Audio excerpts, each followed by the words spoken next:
Algumas pessoas têm um medo exagerado de falar em público, de apresentar um trabalho, fazer uma leitura em voz alta, se expor até mesmo para outra pessoa, dar uma conferência, uma palestra, um treinamento no ambiente de trabalho e muitas vezes só de pensar que precisam dar um recado, o sofrimento aumenta bastante.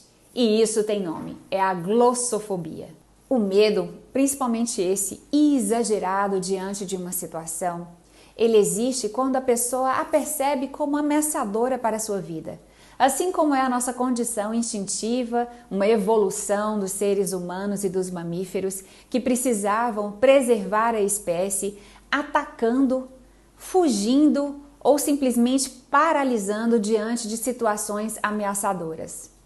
A depender do que nos acontece, quando sentimos que a situação é muito ameaçadora, as pessoas geralmente elas paralisam ou tentam evitar e não enfrentam a situação. Essas pessoas que têm a glossofobia, ou seja, o medo de se expor, de falar em público, elas sofrem com sintomas que são reações fisiológicas como sudorese, boca seca, tremor, náusea, desconforto abdominal, sensação de que vão desmaiar, perturbações do sono só de saber que vão precisar apresentar algo para outras pessoas.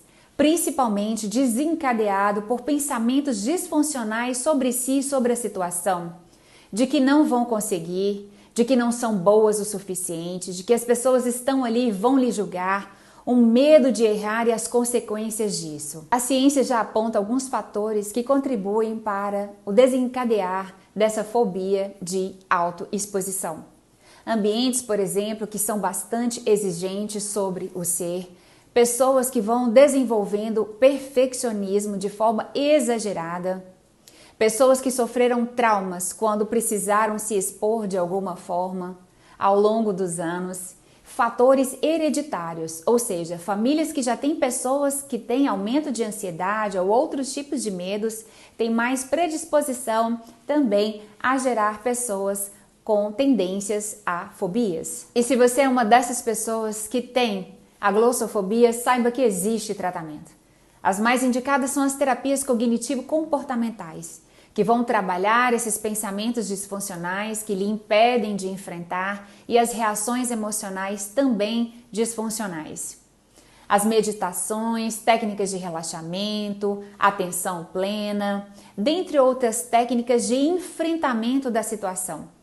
Vão fazer treinamentos para aprender passo a passo como reduzir a ansiedade antes de uma exposição. É preciso entender que um medo, um desconfortozinho, uma emoção diante de uma situação nova acomete todos nós. O problema é a intensidade desse medo ou então quando ele não passa, que traz o sofrimento para as pessoas que têm a fobia. Muitas vezes está relacionado com transtornos de ansiedade e aí a medicação também se faz necessária no tratamento. Ou pode estar correlacionado com outros transtornos psicológicos. Por isso a importância de procurar um profissional especializado para fazer, de fato, o diagnóstico correto. É preciso ter qualidade de vida, enfrentar as situações e existe tratamento.